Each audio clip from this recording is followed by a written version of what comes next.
All things Mavs. And they'll reset. Nowitzki again for the lead. Bang! All right, y'all, welcome into the All Things Mavs podcast. Now, if you're listening, posting here on YouTube or whatever it may be, maybe you're listening on Spotify or Apple Podcasts.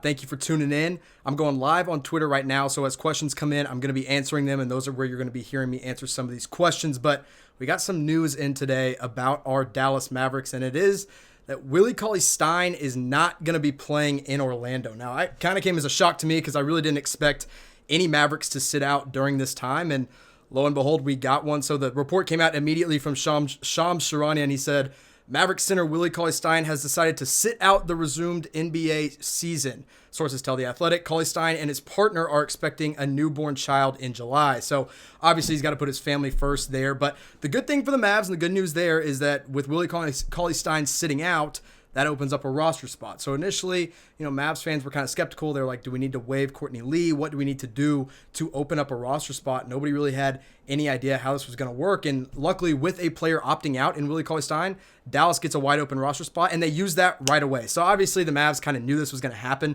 This wasn't a big surprise to them because right after it was announced that Cauley-Stein's sitting out, there was an immediate signing, and that is that the Mavs signed Trey Burke, or at least they agreed to a deal with Trey Burke. There was nothing official yet because nothing can become official yet, but Charania again tweeted, free agent guard Trey Burke has agreed to a deal with the Dallas Mavericks for the rest of the season. Sources tell, again, The Athletic. So Shams was all over the Dallas Mavericks news today, but that was immediately backed, and Brad Townsend tweeted out something, and he actually said that they can't even sign Trey Burke yet. So I was kind of confused, but Townsend, of course, Brad, one of our favorites on Mavs Twitter and all across NBA Twitter, tweeted the soonest that the Mavs can actually sign Trey Burke is on July 1st. So nothing is official with him yet because Cauley-Stein hasn't officially opted out. I guess you got to go through some official signing or whatever it may be.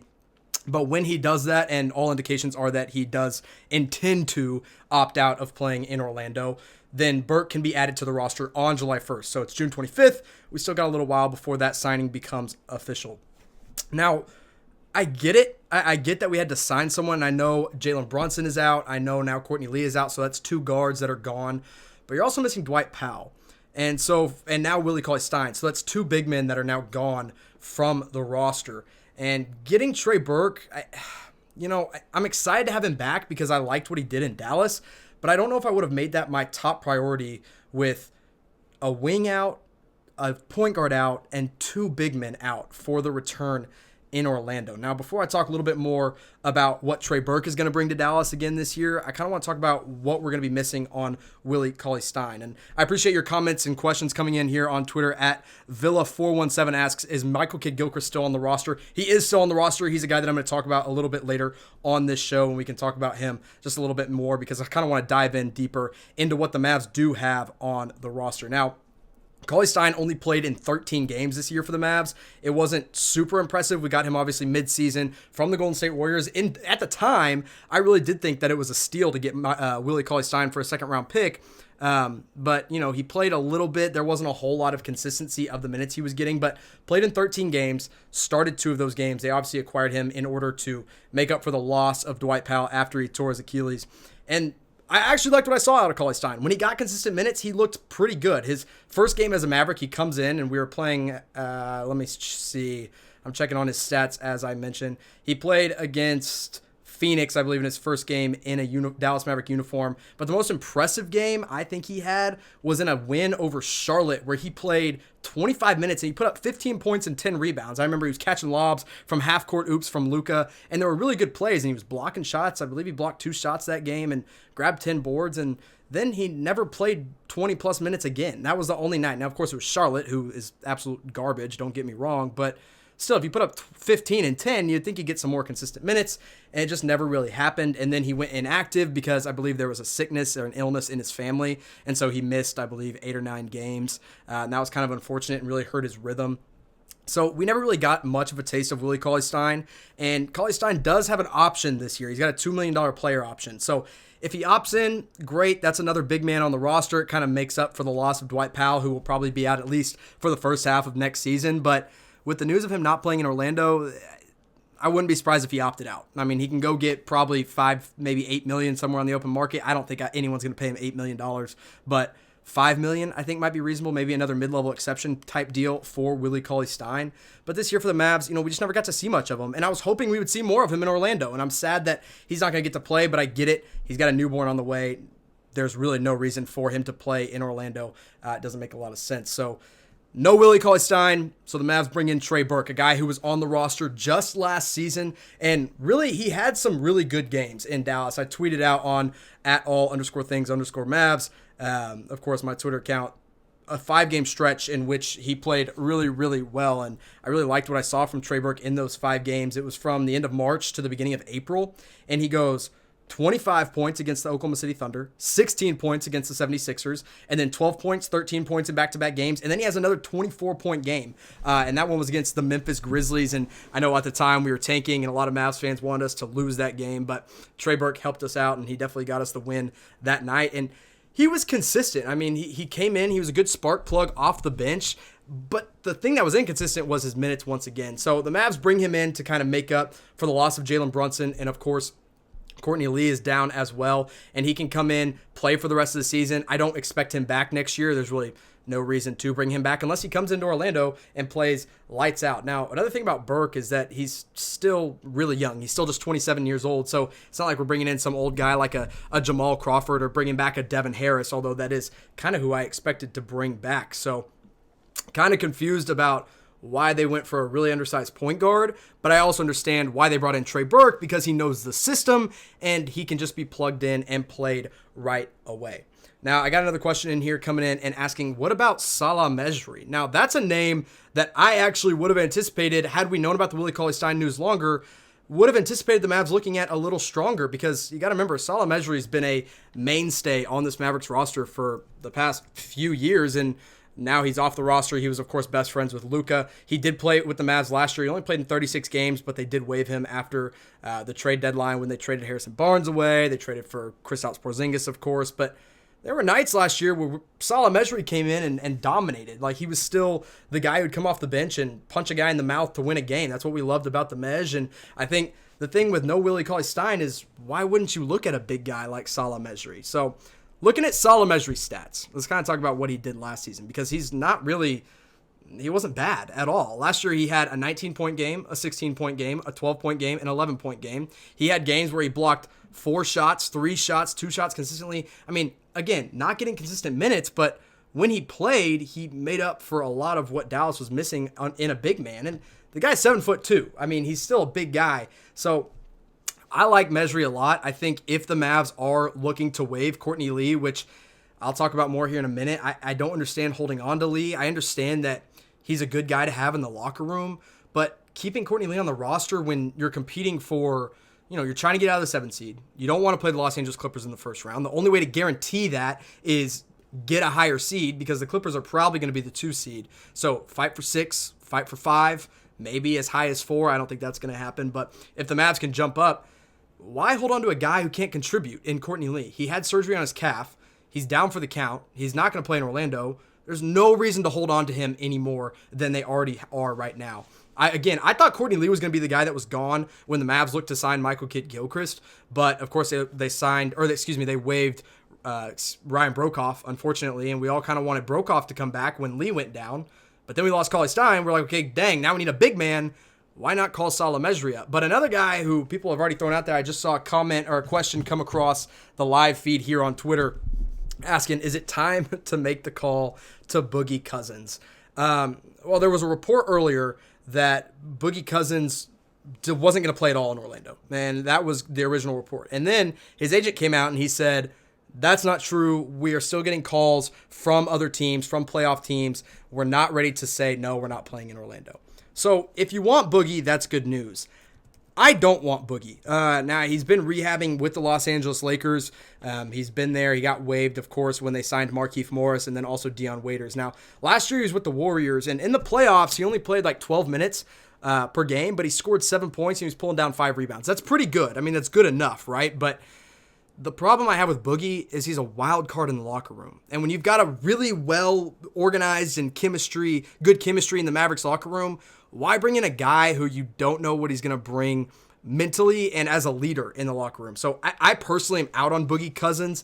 And also, look, man, there's no guarantee that he even comes back and he's even helpful. I mean, his injuries are really bad. The torn Achilles, the torn quad, the torn ACL. That's a lot of injuries on a man who's full of mass. I mean, he's just a big guy. He's not like a skinny little 7-footer. Like, he is a big 7-foot dude that relies on his heavy weight. And so I'm kind of out on the idea of bringing Boogie into Dallas for the Orlando stretch, but maybe you guys disagree, and that's fine. Let me know if you guys actually want Boogie, because I haven't seen a lot of support for that. Some guy just asked me. I just got the question across here, and if you do want Boogie, I guess let me know why, but I'm personally out on DeMarcus Cousins. Now, got another question in here from Uncle Slow-Mo. He asks, looking to the future with KP playing the 5, how do you see him and Dwight Powell pairing next to each other next year? It's a really good question. So Dwight Powell, of course, was in the starting 5 originally when we had Porzingis. And Porzingis was at the 4, and they stuck Dwight Powell at the 5. And the offense was flowing. I mean, it looked great together.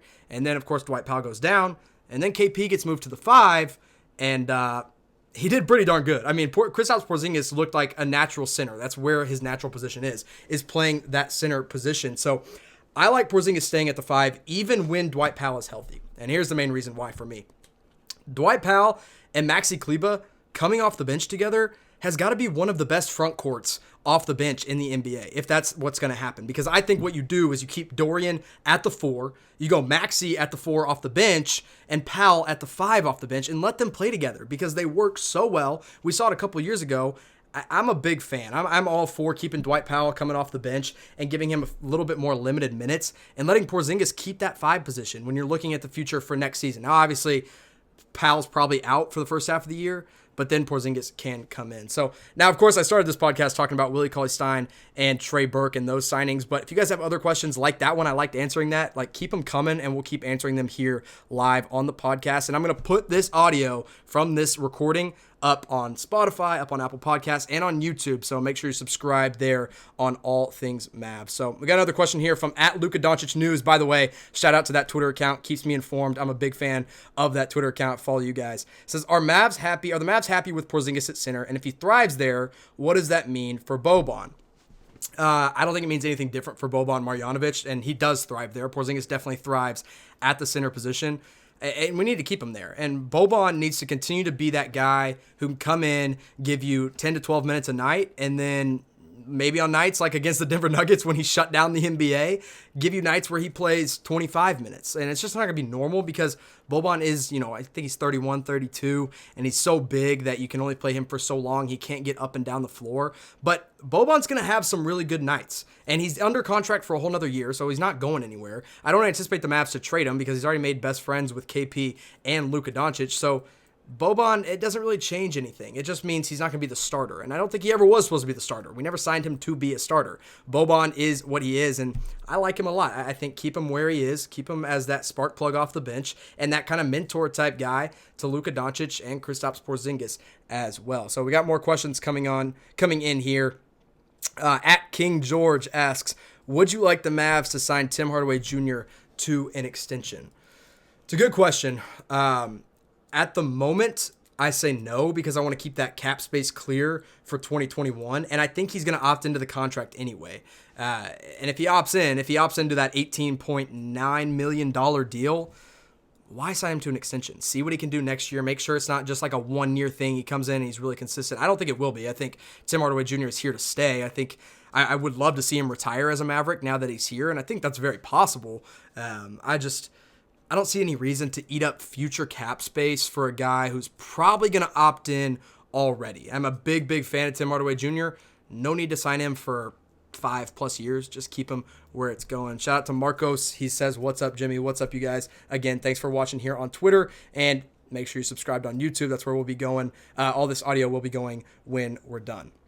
Now let's kind of get back to what's going on right now. @John_Isner, by the way, one of my favorite tennis players, asks, who are some of the best centers available right now? So I made a little bit of a list of guys that really could make some sense because remember, Willie Cauley-Stein not playing in Orlando because he has a newborn on the way. He doesn't want to risk the health of that newborn and his partner as well in that. So there's just no reason to risk that. So asking again, best available centers. Now the two guys right at the top of the list for me, I mean, skill-wise, is DeMarcus Cousins is probably the best available, but he's hurt, and he's probably still not back to his normal self, and I don't want him in the locker room. I just talked about that. I'm not really here for the Boogie Cousins to Dallas movement at this point. I used to be.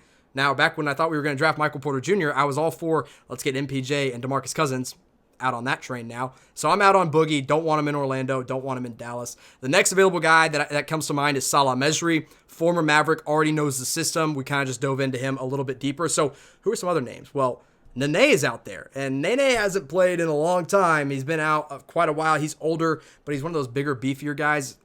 I guess he could make some sense, but I'm not sure he's the right answer there. Pau Gasol is available, but I think Pau Gasol's just wait until next season to go play with the Los Angeles Lakers. No reason to bring him in. Ryan Anderson is a guy who's a big shooter, but not so much a big man down low. So I really think if the Mavs are going to go out and sign a big man to make up for the loss of Willie Cauley-Stein, I think it's going to be Salah Mejri. And that's, I think, who I would like to see it be, because at this point, there's really nobody that I'm like, hey, let's go out and get him and try him out. I'd rather stick with guys that we know are going to work in the Mavs system, a.k.a. Salah Mejri, a.k.a. Devin Harris, Ryan Brokoff. I see some people in the comment section and tweeting at me right now asking about Kenneth Faried. Well, here's the deal with Kenneth Faried, because I do like Faried, and he's a high-energy guy, and he can come in, give you rebounds, he can catch lobs and finish. In Denver, probably one of the most fun players I ever used to watch. I remember in 2K, he was absolutely unstoppable back when 2K wasn't such a garbage game. By the way, if anyone ever wants to play 2K, hit me up on Twitter. We can do that, because I do love 2K, and I'll still smoke you, even though I suck at 2K, or 2K sucks now. But anyway, Kenneth Faried, back to him. He played in China this past season, and he hurt his wrist. But the wrist injury was really undisclosed, and they didn't say what it was, but he didn't play the entire season. So whatever it was obviously pretty serious, and there's really been no interest from the NBA on Kenneth Faried at this point, and I don't expect him back in the NBA anytime soon. So I think there's something more going on with Kenneth Faried, just injuries, so I'm kind of out on that. Another big man who Marcos is mentioning to me right now is Jordan Bell. Jordan Bell, of course, was with the Warriors, and then he was with the Minnesota Timberwolves for a little bit, and then he got traded and waived, and just never really panned out after being with the Warriors. He had a great first couple of years in the NBA, and they just never panned out. I like Bell, but he's kind of like a poor man's Dorian Finney-Smith to me, and I'm just not sure I think a poor man's Dorian Finney-Smith is Michael Kidd-Gilchrist, and so that makes Jordan Bell like the Dollar General version of both of those guys. So I don't really see a point in bringing in Jordan Bell. If you're going to bring in a big man, I say bring in a true center. But I like Jordan Bell's grit. I think that's good. I'm not sure that he's the answer when you've got a guy like MKG and Dorian Finney-Smith already on the roster that are both kind of undersized power forwards. This question coming in from @Dustin_Ivy22. He says, do you think MKG could have more of a chance to prove himself now that Courtney Lee is down? Absolutely. I am 125% in on giving Michael Kidd-Gilchrist more minutes. There was one night I remember MKG came in and he played. I cannot remember for the life of me. If you remember, let me know down in the comment section what team we were playing. But MKG went in. He goes in for about 10 minutes. And in those 10 minutes, he guarded every single player on the floor, from the point guard all the way up to the center position. And then he never got back in the game. So Rick kind of frustrated me with that. Rick frustrates a lot of people for a lot of reasons, even though I think he's probably a top 5 coach. Actually, he's absolutely a top 5 coach in the NBA. But MKG should definitely get some more minutes in Orlando, and I think he will now that there's no Courtney Lee, there's no Dwight Powell, there's no Jalen Brunson, and there's no Willie Cauley-Stein. And Rick said it himself. He'd play him at some small ball 5. Do I want to see that? Absolutely not. I like him at the 3 or the 4. He's not going to bring you much offense. He's a good slasher. He can finish around the rim if necessary. He's not a jump shooter. We've all seen that jump shot. It's broke. But defensively, the dude gets it done. He can guard 2s all the way up to 4s. I think he could even guard some smaller ball 5s if necessary.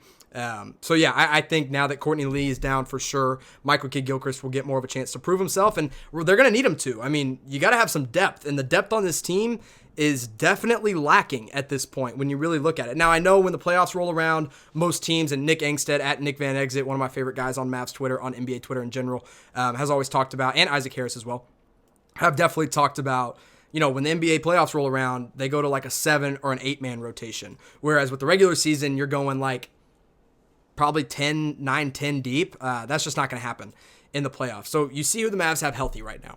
Their point guards are Luka Doncic. He will obviously be the starting point guard. I don't care what you say. He's a point guard. He's not a small forward or a shooting guard. Get out of here with that mess. He is a point guard. You got Seth Curry, can play some point guard. You got JJ Barea, who is expected to shoulder a lot now of that backup point guard role. And Trey Burke. Those are your true point guards. DeLon Wright, I think, is more of a two guard, as well as Seth Curry is. He definitely is more of a two guard at this point in Rick Carlisle's system. And then you look at your small forwards. Tim Hardaway Jr. is going to play the small forward position. Maybe Justin Jackson gets some minutes. And Justin Jackson has not been good this year. If you guys follow me on Twitter, you know that I've been on Justin Jackson Island along with Dalton Trigg for literally this whole season. I mean, since we traded for him, traded Harrison Barnes for him, I have been in on Justin Jackson. Well, he's kind of dipped off a little bit this year. It hasn't been great. So maybe, just maybe, he'll come back in Orlando. I don't really expect much out of him. But your small forwards are Tim Hardaway Jr., Justin Jackson, maybe Josh Reeves comes up, maybe Antonius Cleveland comes up. And then your power forwards, Dorian Finney-Smith, I think Maxi Kleber, Michael Kidd-Gilchrist, those are your fours. And then fives, now it's Kristaps Porzingis and Boban, because there's no Willie Cauley-Stein and there's no Dwight Powell. Now, Maxi will play a lot of the five, absolutely, and maybe they will sign someone at the five also. And, I talked about small forwards. I mentioned Tim Hardaway Jr. and Justin Jackson. Of course, Marcos, thanks for pointing it out. Dorian Finney-Smith is a small forward, absolutely. But Rick likes him at the 4. I like him at the 4. There are some situations when Luka's playing the 1 and you put Tim Hardaway Jr. up at the 2, Dorian at the 3, Maxi and then KP in the front court. Yeah, Dorian Finney-Smith is definitely a small forward in that situation. But depth is lacking, man. You've got 4 guys out. You got Courtney Lee out. You got Dwight Powell. No Willie Cauley-Stein now. Jalen Brunson's got the torn labrum. He had surgery on that. Now, I haven't seen anything official on... Yeah, he had surgery, obviously, but I've never seen anything official on Courtney Lee's not playing at all in Orlando. Now, I don't think he will. That's not any kind of rumor that he might come back, but I haven't seen anything official on that yet. So maybe, just maybe, there's a chance he comes back, and that's why we don't want to waive him, but I'm kind of ready to just let him go. I mean, he's going to be a free agent this year anyway. He's a leader in the locker room, I get that, and the guys like him for sure, but if he can't contribute in Orlando... I'm sorry, but I got to wave goodbye to Courtney Lee. So I want to keep looking at some more questions here. Someone asked me about Joakim Noah. Joakim Noah actually signed a 10-day with the Los Angeles Clippers, and I think that might have been converted for the rest of the season, but I'm not 100% sure if that was for the rest of the season. But Joakim Noah, either way, is not available for the Mavs to sign. I remember there was a little time period there in which the Mavs were showing interest in Joakim Noah, and I kind of had convinced myself that that'd be a good move. I still think it would be if he was available, but he's not available at this point. Another question here, can we sign someone without waiving someone? I don't think we can. No, we absolutely cannot, actually. Unless the only way, so there's 3 ways. There are 3 possible situations in which a team going to Orlando can sign a player without waiving someone. Number 1, they opt out, a.k.a. what Willie Cauley-Stein did, what Avery Bradley did, what Trevor Ariza did to the Portland Trailblazers. There's probably some other names out there that have also, if you guys remember, can let me know in the comment section if there's any other names that have opted out. Those are the 3 that come to my mind right away that will not be playing in Orlando. But... yeah, so if they opt out, that opens up a roster spot. If they test positive for the virus when they get to Orlando, that opens up a roster spot. But as of right now, if you're testing positive, that's not opening a roster spot.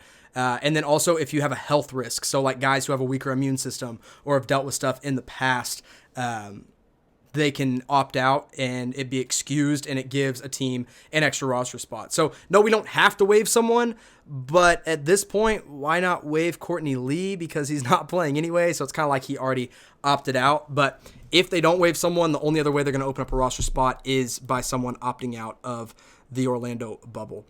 Another question here. Actually, this is just a comment from Dustin Ivey. He says, our defensive versatility off the bench should be great for the playoffs with DeLon, Michael Kidd-Gilchrist, and Maxi Kleber. Yeah, it should be great. I mean, DeLon Wright is one of my favorite players to watch on defense. He gets it done 24/7. Whoever he's guarding, whoever you stick him on, he gets it done. He has so many steals. I can't remember the exact stat, but he's the only player who's played as many minutes as he has and has as many steals. So he's been doing great this year for the Mavs. Yeah, off the bench, Maxi Kleber is probably one of the most underrated defenders in the NBA at this point in his career. He can guard on the perimeter. I love watching when Maxi Kleber gets matched up against a smaller guy, someone tries to take him off the dribble, and he keeps up with him. I mean, he does it all the time. Maxi Kleber and Dorian Finney-Smith have become 2 of my favorite players to watch on the defensive side of the floor. And the third guy that he mentioned, Michael Kidd-Gilchrist, Yeah, MKG should add a lot of defensive versatility off the bench, but we haven't gotten consistent minutes off of him yet. So we don't know exactly what he's going to bring. I would have liked to see a defensive guy brought in over Trey Burke, because Trey Burke isn't going to bring in anything defensively. But offensively, he shoulders the load. He can get it done. He can be a spark plug for sure. Another question here from @Villa417. Thanks for sending in your questions, guys. Keep on doing it. It says, any possibility for a Simba return? LOL. So let's backtrack a little bit. If you're watching this on my YouTube channel, you know that I have a video out about Justin Anderson. I just talked about why he might make sense for the Dallas Mavericks, because he put up huge numbers in the G League. I mean, he was putting up 20 points per game and getting boards as a guard, basically. An undersized forward, oversized guard, basically, is what Justin Anderson is. And then I tweeted at Justin Anderson, hey, do you want to come back to Dallas on All Things Mavs? And he tweeted back, and he said, no question. So, yeah, he wants to come back. I think Justin Anderson would love to be back in Dallas, and I don't blame him. I mean, when you're drafted here and you're given your first chance in the NBA, you probably always want to come back to where you really put roots down originally. But at this point, when the first signing after a wave of Willie Cauley-Stein was Trey Burke, and then you're also missing Courtney Lee, I think he's probably 4th or 5th on my wish list. I think right now, top of my wish list for us to sign is Salah Mejri. Now, again, let me remind you guys, we don't have a roster spot. We have no roster spot right now, so there's no real guarantee that we can even pick anybody up. But should we gain another roster spot by waiving Courtney Lee or by someone else opting out, my wish list goes Salah Mejri, number 1. Ryan Brokoff, number 2. Bring back Rowdy B. Number 3 would be Devin Harris, but not so much anymore now that we have Trey Burke. And number 4 would probably be Justin Anderson. And the reason I have those guys above guys like, I don't know, a Jamal Crawford or an Isaiah Thomas is because they already know the Mavs system. And there's so much value in that it's hard to even really put, a number on it. There's a lot of value in the guys that already know Rick Carlisle, in the guys that already know the locker room and have been in Dallas and know the Dallas system, like those 4 guys all have. So I think Justin Anderson's probably at the bottom of my wish list with those 4 guys. Actually, maybe he's jumped Devin Harris at this point now that we've gotten Trey Burke. But he's up there. I wouldn't mind seeing him back for another shot. I just don't think he's really a priority right now. At Luka Doncic News on Twitter asked me, what position should Mavs target on the draft, or should they just go for the best possible player? I go back and forth on this because sorry about that. I go back and forth on this a lot because I like a lot of the wings in this draft. I really do. But I mean, when you're down at 18-20, sorry, I kind of had a brain fart there. When you're down at 18-20, it's kind of like go get your best available player. But when you're looking at 18-20 and a guy like, yes, Saddiq Bey is available, that should be the pick. Like, you don't even question that. And that's probably going to be the best value pick you get. And he's a wing, so he addresses so many needs for the Mavs already. When you get a guy like a Saddiq Bey or whoever it may be. I have Desmond Bane as a guy. Desmond Bane is a guy you can get in the second round. Aaron Nesmith is a guy who can knock the lights out shooting. Isaiah Stewart is a big man who I personally don't want in Dallas. I wouldn't value him in Dallas as much as a Saddiq Bey or Aaron Nesmith by chance out of Vanderbilt. But Isaiah Stewart can make some sense. Theo Maledon is a guy I like a lot as an international prospect, especially if we lose JJ. And there's another one. Patrick Williams, is another guy who makes a lot of sense. I'm going to do a video on him pretty soon here on the the All Things Mavs channel. So I say prioritize wings, but if there's a point guard or a big man that you just can't pass up on, like maybe a Theo Maledon, I say go for it. But Saddiq Bey is probably number 1 on my wish list at this point, except Vassal's up there as well. I mean, he's really good. I just don't think he's going to fall. He'll be definitely a lottery pick for the NBA draft. Sorry, stuttering through my words here. What do you think about Michael Beasley? Okay, I saw a video of Michael Beasley working out pretty recently, and don't get me wrong, the dude was dominating, but he was in a pickup game with a bunch of randos. So I don't really value Michael Beasley at all. Again, another guy in the locker room who I'm not 100% sure would fit with Rick Carlisle or fit with the Dallas Mavericks as a whole. I'm not valuing Michael Beasley that high. I think maybe if the Mavs lose, let's say like a Justin Jackson sits out and the wing depth is just really low, I'd prioritize Gerald Green over Michael Beasley. So not really in on him. Offensively, he brings you a lot. Defensively, not a whole lot there. So if you guys have any more questions, keep them coming in. I'll probably go here for another 5, maybe 10 if enough questions roll in, but I think we're kind of getting near the end of them here. But I thank you guys for tuning in. Here's another one. Definitely a power forward in free agency. Someone can rim roll with more defense than Dwight. So that's someone that's at Uncle Slow-Mo saying we need to pick up a power forward. Again, I'm prioritizing a wing over a power forward. I get it. Maybe one more big man that can rebound down low, but look, we got Maxey. Dwight Powell will come back. Kristaps Porzingis is already there for the long haul. Boban Marjanovic is there. There's just no need to prioritize a big man right now. Now, in Orlando, yeah, I think we definitely could use one more big like a Salah Mejri, as I've mentioned 100 times already on this podcast. But maybe, just maybe, we'll go after a power forward in free agency. So, guys, thanks for tuning in. If you got any more last-second questions, go ahead and get them in. I'll see what I can answer if there is anything left. But for the most part, I appreciate you guys following me on Twitter. You guys are all loyal followers and loyal watchers now on YouTube. So go check this out on YouTube with All Things Mavs, youtube.com/allthingsmavs, and also Chat Sports, youtube.com/chatsportstv. So I enjoyed talking to you guys. If you want to see any more of my content, again, all on YouTube. This podcast, this audio is going to be up on all podcast platforms, whether it's Spotify or Apple Podcasts. So, guys, thanks for tuning in, and I'll check in with you guys next time.